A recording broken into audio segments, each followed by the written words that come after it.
Magandang hapon. May isa lang tayong vlog, no? Bago tayo tumigil for this afternoon.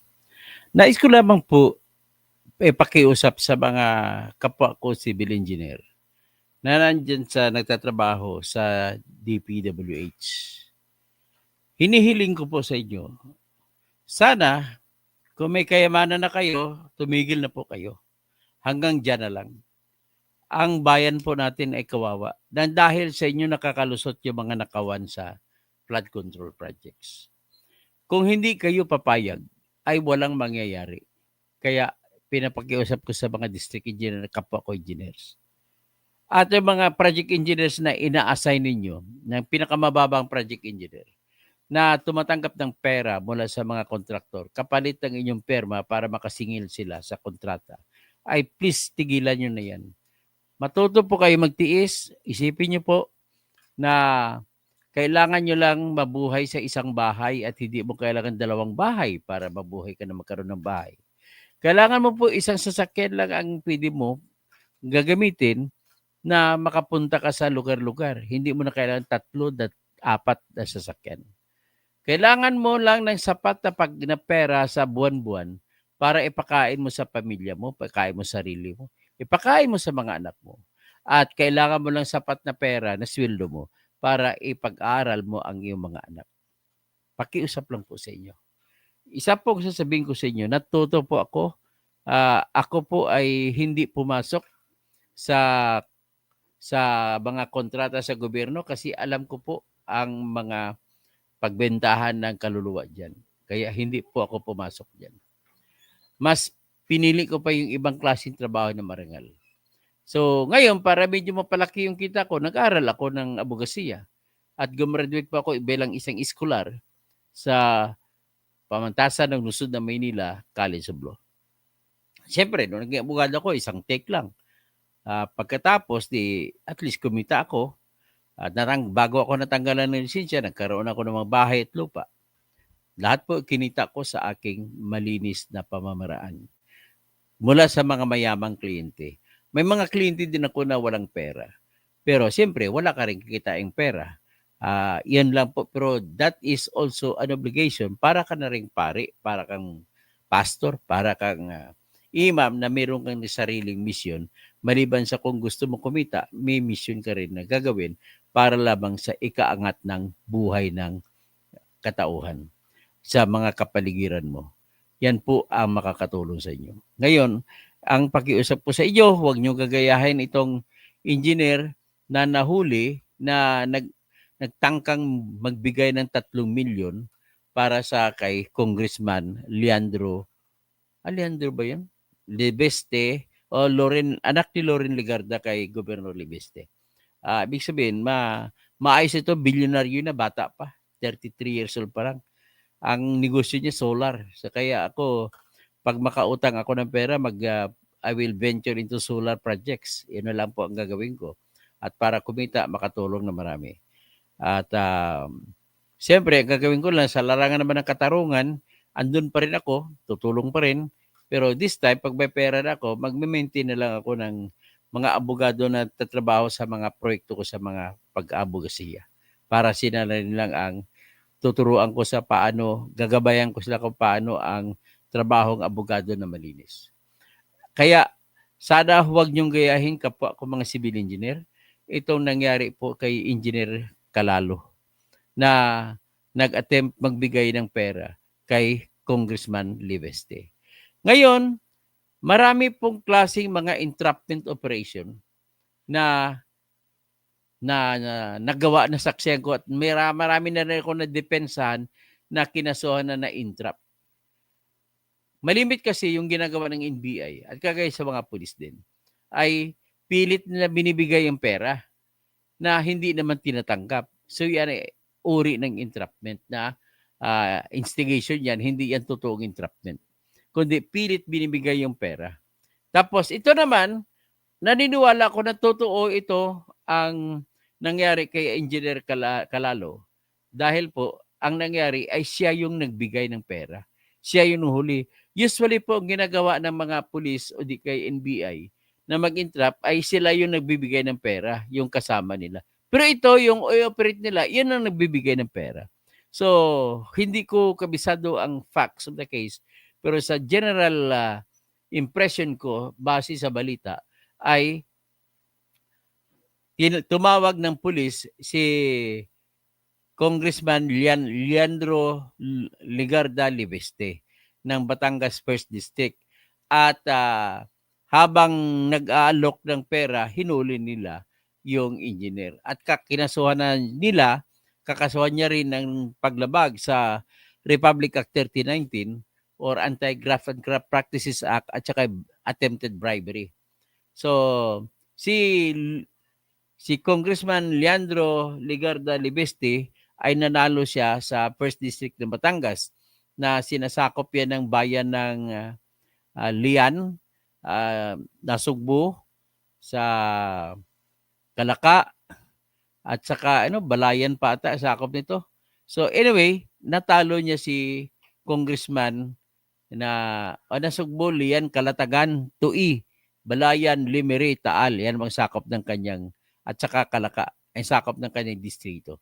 At natalo niya si Eric Buhain na kasalukuyang congressman noon.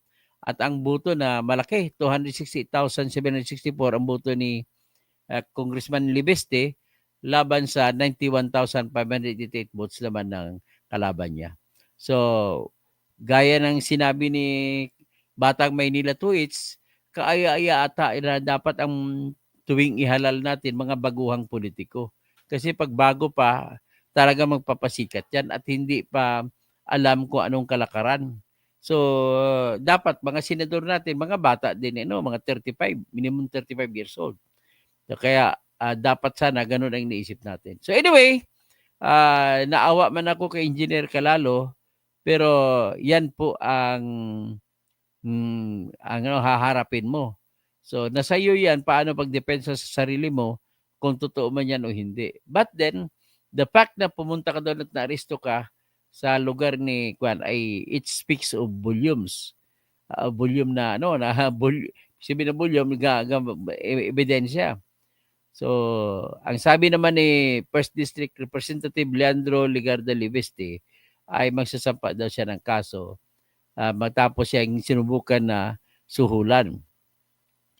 Ito ay pinalabas sa kanyang kanina lang na statement. So, Tuesday ay isampa na ng kaso sa Provincial Prosecutor's Office si Engineer Abelardo Calalo. So, may alam din ako na engineer diyan na naka-assign diyan sa Rizal. Kumikita na rin ngayon. Dapat sana tumigil din kayo. Sa totoo lang, pag magkaroon tayo ng listahan, lifestyle check, ang mga DPWH sa engineer ang mga mayayaman. Sana yung mga engineer na mga nagsimula, yung mga checker o verifier o monitors na sila nagsicertify kung tapos ng proyekto hindi. Sana hindi kayo pipirma. Kaya lang, alam kong kalakaran, binibigyan kayo ng mga kontraktor. At pag hindi kayo magbibigay, papaalisin kayo. Ang problema po rito kasi mga contractual ang engineers, kaya pwede nila tanggalin anytime. Kaya dapat, pinanawagan ko na mga engineers na in-employ nyo sa DPWH, dapat po mga regular engineers na para may tapang sila umayaw. At pwede silang tanggalin at meron ng security tenure, pwede na silang tanggalin kung talaga mapatunayan may kasalanan. Hindi kagayang karaka, tanggalin kahit walang kasalanan dahil ayaw tumanggap ng suhol galing sa mga kontraktor at mga congressmen. Ngayon, ito naman, ang tatalakay natin naman ay yung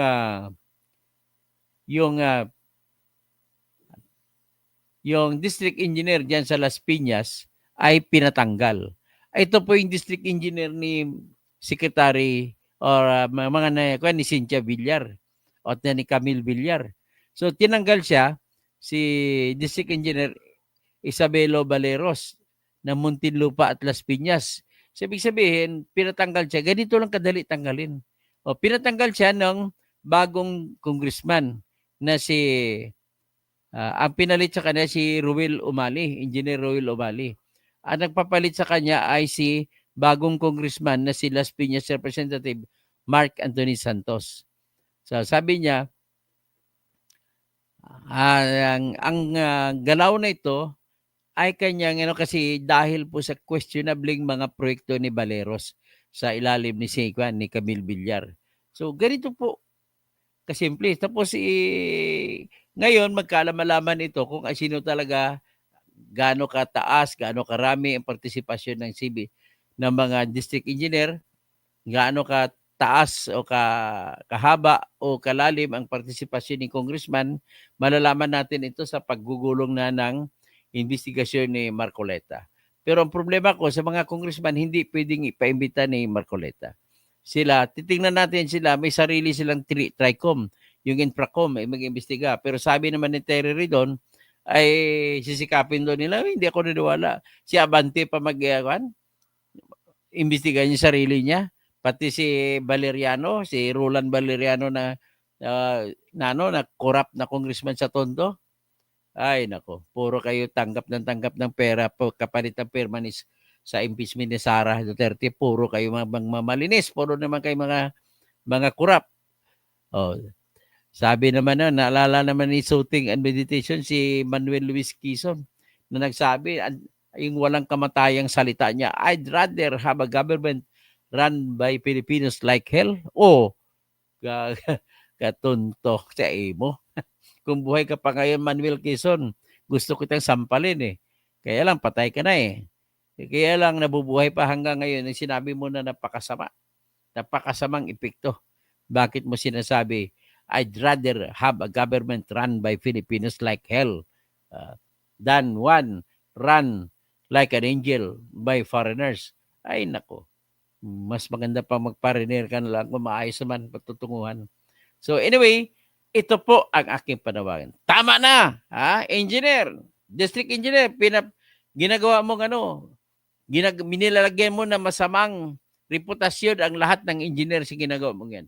At nais ko lang idiin na ang mga engineers kapag mag-design ay ng mga bahay, tulay, kalsada, at kung ano man mga slope protection, ay ang mga engineers po ay mga maayos po. Kasi kung magdisenyo kami, kinukonsidera namin ang history ng lugar.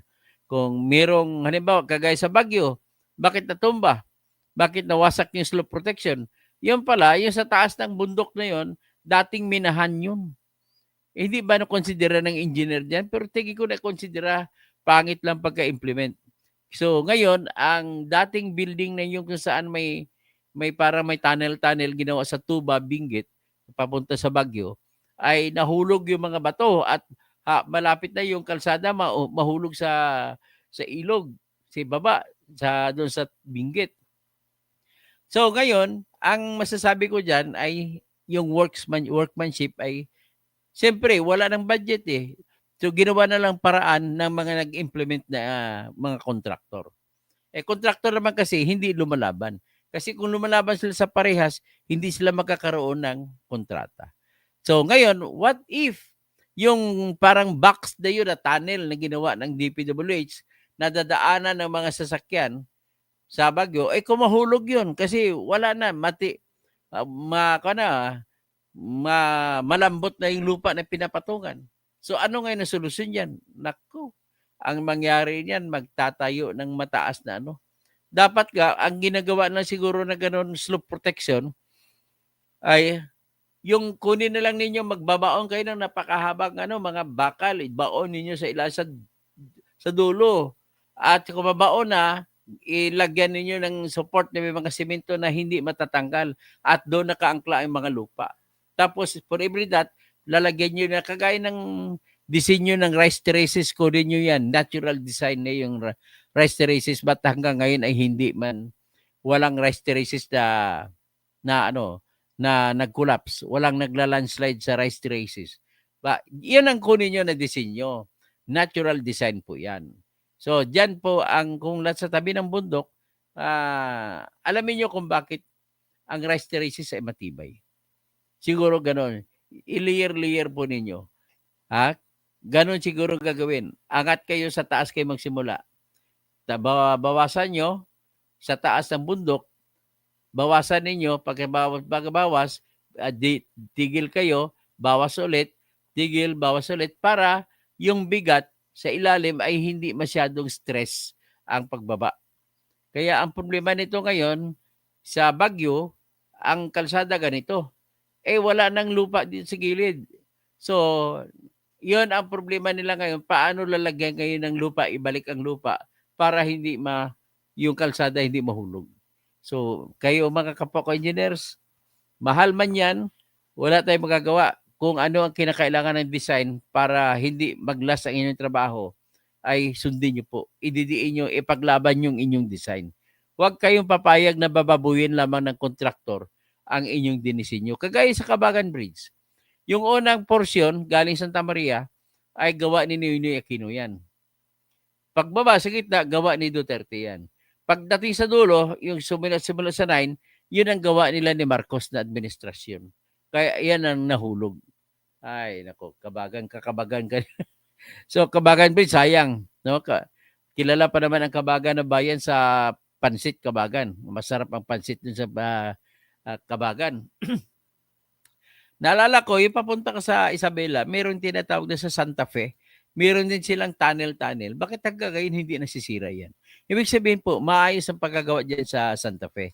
Yung Santa Fe, yun mapupuntan mo kung galing ka ng San Jose, the last city of Nueva Ecija, paakyat ka na ngayon papunta ka na ng Nueva Vizcaya at Isabela. So, yun ang nakita ko ng Santa Fe, napakataas na lugar pero maganda at pagkagawa kasi hanggang ngayon, hindi ko pa narinig na nag-landslide doon. So, ito naman sa Baguio, ang tagal na yung Cannon Road na yan, gawa pa ng mga Amerikano yan. Cannon na yan, kaya nga English ang pangalan eh. Otherwise, kung baka kung ang gawa niya, mga Igorot ang may gawa niyan, ay baka Balwig ang pangalan niya, Balwig Road. Kasi sikat si Father Balwig. So anyway, hindi kaya Bantag. Sa last bridge, actually, Charlie, ang sa investigasyon ko, pareho din ang disenyo. Biro mo, sa first 8 spans, hindi dumaan yung dump truck na 100 tonner ay hindi man lang nabagsak. Pagtapak doon sa 9th span, doon bumagsak. So, ang ibig sabihin po noon ay 9th span lang ang workmanship ang problema. Sa disenyo po, wala pong problema sa dinesign na arch bridge na napakaganda ng disenyo. Bilib ako kay attorney, kay Dr. Engineer Cañete na nagdisenyo yan. So, ngayon, ang reputasyon niya ay nalagay sa alanganin sapagkat tinuturo siya ng DPWH at saka mga senador, lalo na si Alan Peter Cayetano, na may problema doon sa design. Nako, utot mo, hindi po ako niwala. Pinaglalaban ko lahat ng engineer po ay magaling magdisenyo. Ang hindi magaling ay yung pag-implement yung ng project. Ang nakita ko, unang weakness niyan nung Kabagan Bridge ay kung bakit nahulog, ang pagkabit ng mga rivets ay yun ang problema. Next, ang mga bakal na nakakabit nagsuporta sa sahig ay yun po ang may problema. Kumbaga ang joints niya, ang bakal ay hindi masyado. Pero yung dulo ng bakal at kabilang dulo ng bakal kasi na tie wire, na parang tie rod, ang isa ay nakakabit sa arko. Ang baba ay nakakabit sa yun ang suporta sa sahig. So nakita mo pag in-inspection mo, ang natanggal talaga yung mga joints. So ibig sabihin yung sa joints may problema. Kaya kung maayos ang joints, hindi mahulog yung Kabagan Bridge. So in other words, hindi mas stricto, mas maganda o mas swerte lang kay Duterte na span at hindi nahulog. O di kaya mas magaling ang mga engineer na gumawa sa panahon ni Duterte. At yung mga engineer naman na nagpapalagay ng remaining span sa panahon naman ni Bongbong Marcos ay wala. Tapos ito, nasaksihan na ito ni Senator Erwin Tulfo, hindi man lang siya nag-investigasyon. Congressman siya noon. Hindi niya inipina-imbestiga sa kanilang Quadcom. So, yan sa pakiusap ko sa mga kapwa ko engineers, let us remain loyal to our profession. Let us remain loyal to our standard design. Alam natin ay sa ating trabaho ay based on science, based on physics. Sila naman ang trabaho nila based on packets. Kaya ipagpatuloy niyo ipaglaban ang marangal na karera ng civil engineers. At ang civil engineers kasi sa design kami sa structure. Kapareha namin na mga karera ay yung mga architects. Pero ang architects naman, ay paniwala ko, nakatutok sila sa kurso na pangpaganda. Kung anong klaseng disenyo, may art sila. Although sa tingin ko, ay hindi ko lang alam, pero tingin ko, tinuturuan din ang mga architects sa gumawa ng mga structural design. Yun lang po ang aking pakiusap. Dito, sana ay mga kapwa ko civil engineer dyan sa DPWH, panahon na po, lalo ang mga engineer dyan, ng mga designer, please remain true to yourselves. Dapat ipaglaban natin yan. Ipaglaban nyo rin ang mga tinatag na security tenure na mga kapwa ni civil engineer na naka-assign naman sa pag-check ng construction. At sila pong pipirma bago babayaran yung contractor. At yung mga district engineer, sa totoo lang, ang mga na-appoint po sa district engineer, pasensyahan tayo mga district engineer, mga engineers yan, kapwa ko engineers. Kayo po talaga na district engineer ang susi kung bakit maraming nakawan. Kasi kung hindi kayo papayag na sana hindi na kailangan kahit kurap pang politiko, kahit kurap pa yung mga congressman, ay walang mangyayari sa gusto nyo na gagawin. So, magandang hapon po sa inyong lahat at hanggang dyan lang muna tayo at babalikan natin yan. Anyway, it's a good job na sinumbong naman ni Congressman Leandro Legarda Leviste na may attempt sa kanya. Alam mo kung hindi lang to bilyonaryo yung anak ni Loren Legarda, siguro tatanggapin niya rin yung alok. Sigurado ako. Kaya lang bilyonaryo siya. So tawag natin no sa soothing and meditation. Squishy. Squishy, salamat po. Andito ka pa rin. Kahit na binubuli mo ako, okay lang sa akin. Regine Ford, Charlie Whiskey, bakit nila pilit yan ang civil works sa Last Bridge? Pareho po ang civil works. Actually, pareho din ang contractor, the same contractor. Ang pumalpak lang contractor ng bandang uli, siyempre, ay marami nang binawas. Hindi na yung standard yung ginawa sa unang 8 spans. Ang 9th span niya kasi 12 spans ang lahat yun. So baka foundation ng lahat. Hindi po, walang problema sa foundation, Charlie. Kasi ang bridge, kung tawagin, yung pinapatungan, ay nandun pa rin. Hindi man lang nasira. That means gumalaw ang foundation. Ang gumalaw po talaga, hindi foundation po gumalaw. Ang gumalaw yung span na pag makita mo, ang connection, may mga connectors ang may problema. So, ang sa pier ay walang problema. Ang pinagsabi kong pier, yung pinapatungan na pundasyon. Bernard Magtibay, hindi daw po alis si BBM sa Malacanang hanggat hindi ma-resolba ang problema. Si BBM ang pinagmulan ng lahat ng problema ito.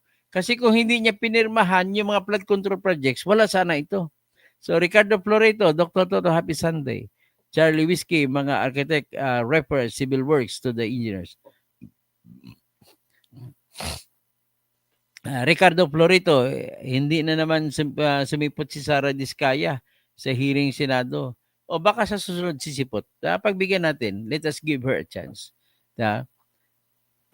Okay, hanggang dyan na muna tayo at sa Amerika ay Sunday ngayon. So have a beautiful Sunday to all Filipino Americans or Filipinos who are in the United States of America or in Europe and New Zealand. Okay?